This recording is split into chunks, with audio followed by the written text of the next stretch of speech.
Hey everybody, welcome back to XIII-2, and today we are going to start in the casino because there are a few things we need to get before we continue on. Can I just stop you there? Do we have 1 billion gil? I will have you know that I earned each and every bit of that in a very legitimate manner. I see. Just checking. Is it the same way I earned my infinite firestorm in Dark Souls? Maybe. So hey, random fragments. Yeah, so there's a bunch of fragments that we can get here, and we already got the wild artifact, so that is everything we need out of this. Including the just 1 gil, which does actually give you 1 gil in addition to being a fragment, I think. So, you might remember that Hope asked us to find a Chaos Crystal. I forget what that is or where we found it.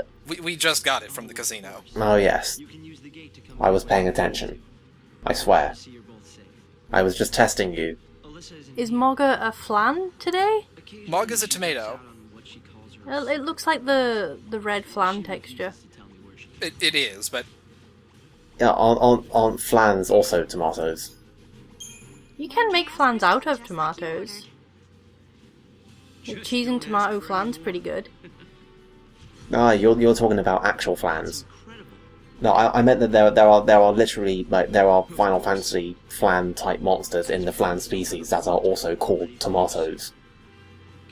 Excellent. Really, the whole flan thing is a mess. Right, so if you remember, Hope wanted this Chaos Crystal because he was going to make us a weapon with it. Oh yeah, it's a weapon of pure paradox energy, or some bullshit. It's not like you can't twist paradox into literally any application in this game. Right, so if we come out here and talk to the receptionist, as it turns out, he's very quick about making these weapons. Well, I guess he's able to cheat at time travel. You're not going to tell us what's inside them? I'm just teasing. You'll have a chance to look them over. Which model would you prefer? So they are functionally identical, but you can only get one of them here. The other one goes to the casino, and you can get it there. Why? It's all yours. I know you'll make good use of it. How? To make pointless busy work, this is a JRPG. Fair. We will change the future. I promise you. I will grant that I had forgotten that temporarily. Noel wasn't even looking at that lady as he was talking to her. That's incredibly rude. Anyway, you'll see the ability Fragment Energy is unique to these two weapons, and what they do is that they will increase their stats as you get more and more fragments throughout the game. It's actually kinda cool. I guess even if you were somehow able to get these early, they would then be bad. Maybe not outright bad, but they would be less useful than, say, the generic ultimate weapons. And then as you go through the game, they will actually turn into actual good weapons. So anyway, this is it. This is the final Wild Artifact Gate. Oh man. What kind of new and totally original and definitely interesting place is it going to lead to? The sewer level. No, we already did the sewer level. Oh, good point. Actually, I don't think this game has a sewer level, come to think of it. Oh no, never mind, it's just fucking Brescia Ruins again. Be the one to contain this invasion. The sudden appearance and rampant growth of a paradox has turned the Brescia Ruins into a crawling nest of monsters. Alright, so you may remember this particular side quest from the last time we were in the Brescia Ruins. And they were saying about how this, there's, the monsters have overrun everything, and there's some paradox that's fueling them, or some bullshit like that. This is the source of that particular side quest. And it is probably the single longest and most involved one in the entire game. At least as far as how much you have to hop between different places. So this also makes everything that happened in the 300 AF. I think it was 300 AF, the one where it's snowing and that music is playing constantly. Completely pointless. Because the actual problem is here. Yes and no. I mean, like, the actual problem is here, but we will have to go to 300 AF in order to get to the bottom of everything. You guys have got to be working. Do you even have any experience? Um, Amateurs like yourselves to be coming out here? You either have to be morons or idiots that are looking to hit pay. we have to be morons or idiots. You don't look like you understand what's Why is going Rex from Mass Effect here? Not Rex. The other one. Garrus? Yes, that's the one. I think Garrus was a bit more polite than this. Yeah. Why are the birds screaming at you? The chocobos do that. Oh yeah, that's...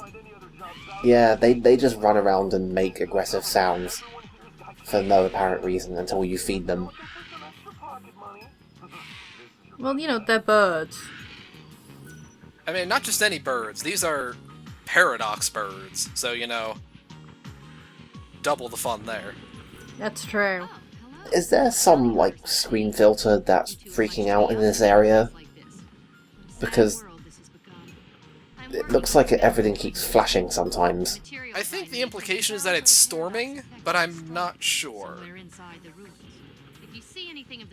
Maybe it's a paradox storm that makes... I don't fucking know. You tried so hard. I could hear your brain working to try and justify that. It's like... It would be pretty Square Enix.txt to be like, oh, we had this... we're having this problem in this area, all the effects are glitching out, nothing works, and like...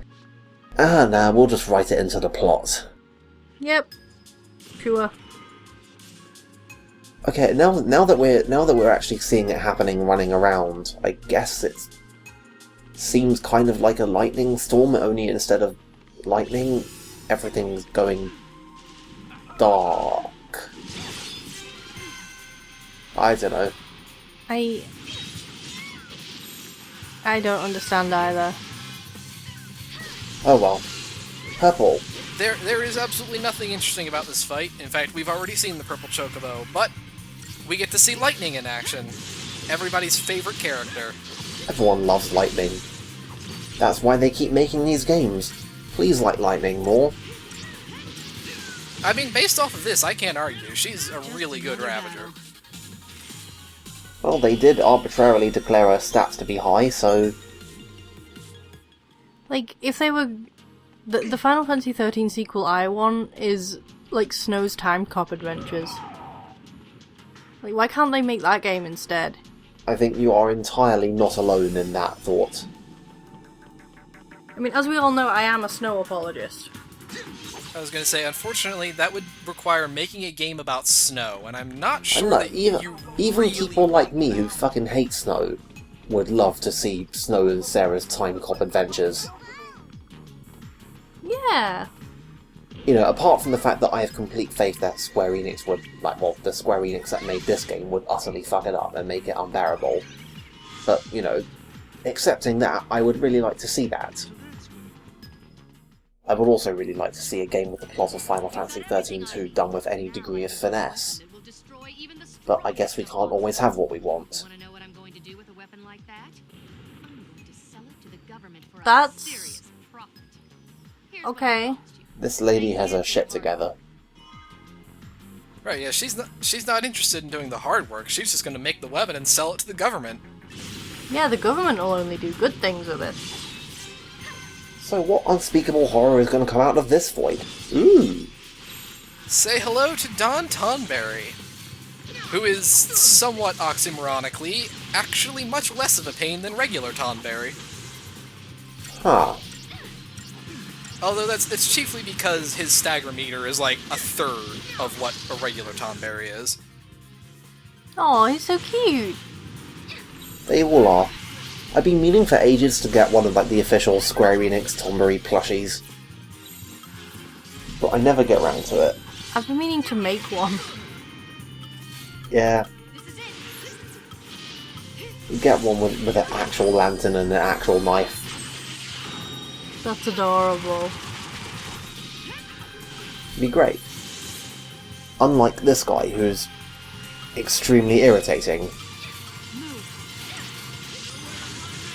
Like, I can't remember when I first fought this guy, but I'm pretty sure that it was before I was anywhere nearly prepared for it. And I was like, oh, it's going to be easy. I've fought these guys in 13 before. Well, I mean, that's stemming more from the fact that just the 13-2 Tonberries are fucking ridiculous compared to the 13 ones. I don't know, 13 had that fight where it makes you fight 3 of them. I think 13's Tonberries were one thing, but I think the whole point of Tonberries being what they were in 13 is to balance that one encounter where you had to fight 3 of them at once. I don't think anything like that ever happens in this game. So they just went and made a bunch of really evil motherfucking Tonberries. I remember being terrified of these things in Final Fantasy VIII. Well, to be fair, they are generally pretty terrifying no matter what game you're playing. Yeah. I remember being terrified of them in 10 as well. They were evil in 10. Yeah, 8 was alright because, you know, for one thing, 8 was so completely broken that you can trivialise anything, but... Oh yeah, you could break 8 within the first 10 minutes. And then once if you're interested in breaking 8, then once you get Tonberry, you can like actually directly manipulate the levels of enemies. And that just leads to some incredible bullshit.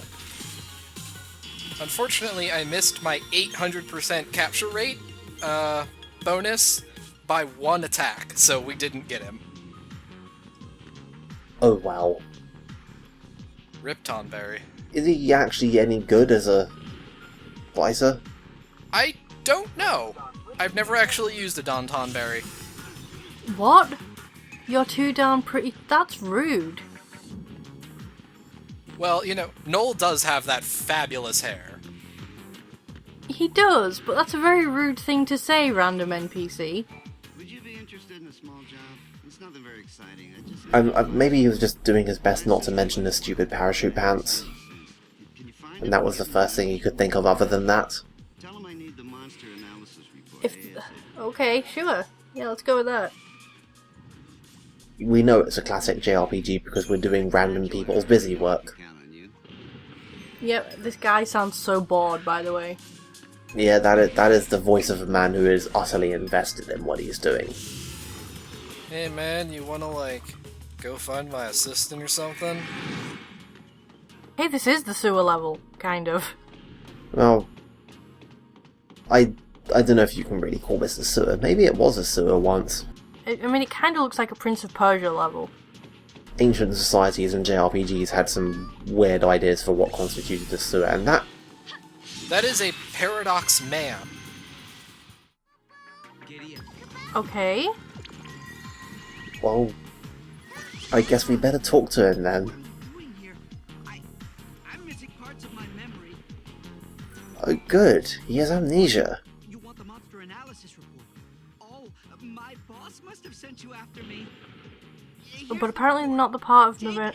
he's not missing the part of his memory that means we can't complete this side quest. Awfully convenient for us. So I guess, was this a extremely misguided attempt at a flavor detail? Thank you for your hard work. This data should prove to be invaluable in resolving. I don't know. I don't know if I can answer that question. Because, well, I won't bother you with the technical details. Here's the reward I promised you. Well, that was a very graceful attempt to avoid having to justify this stupid side quest. Yeah, I would tell you why I told you to do this, but I can't be bothered. Take this money and go away. I could tell you, but that would require me to actually have a valid reason for sending you on this bullshit. That's not very convincing coming from you. When's the last time you took a step anywhere? Yeah, Sarah with the ice burn out of nowhere. What the hell? Yeah, I need some aloe for that burn. When did she get this attitude? Man, she used to be cool before she died.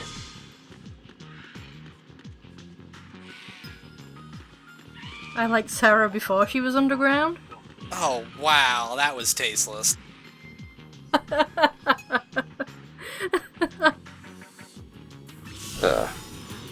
But I mean, seriously though, this the end game has happened. We are now in the post game. Sarah is dead, and yet we are time traveling around to when she wasn't dead. But Well, you see, much like Nabat in the Colosseum, we are using the energies of the paradox to bring Sarah back and let us continue. So if you can just do that, why did have to happen? Don't ask questions. Okay. Sarah is back for the same reason that Fang and Vanille are back for the 13 post game. yeah, Yep. I actually like those two. well, I like at least one of those two. I love them both. I think they're both really good characters. Really good characters relative to the game that they are in. I feel the need to, specify that. They're not good characters out of context, but in the context of Final Fantasy XIII, they're pretty okay. Go back to where you came from. Yeah. Alright, so for this particular side quest, what we have to do is we have to improve this guy's mood so that he will be nicer when he goes to murder the monsters, and we're seeing if that has any effect on how the monsters react. Bring that monster out of his sight. Maybe when hell freezes over. So is this basically just going to be another version of that stupid thing where we told the guy terrible jokes? Yeah, you're pretty much just telling the guy exactly what he wants to hear. I love this guy on a sneaking mission behind him. I don't know. Having spent the last week playing Metal Gear Solid 5, I think this guy would be pretty good on a sneaking mission if that game has taught me anything about what sneaking missions are actually like. Unfortunately, most military operations do not involve, making people, attaching people to balloons to kidnap them. I don't know, maybe that's where they're going wrong. Maybe. I mean, if I was a soldier on a battlefield and then I got knocked out by a guy who I didn't see and then found that while I was out I had been kidnapped and transported several thousand miles onto a secret military base in the Seychelles, I would do whatever the fuck they told me. I don't think that's a good way to inspire morale, though. I don't know. Maybe all of the soldiers in the Metal Gear universe are just fundamentally broken because you kidnap them and then Snake shows up and they're like, please punch me in the face, Snake. And then you do that and their morale actually goes up. Wasn't soldiers are fundamentally broken people kind of a plot point in Metal Gear Solid 2? Well, I could answer that question seriously, but that would require me to put actual serious analytical thought into the plot and content of Metal Gear Solid 2, a game made by Hideo Kojima solely to spite his fans. It's such a good game, though! Oh, you're not wrong. I really like Metal Gear Solid 2. You're not wrong.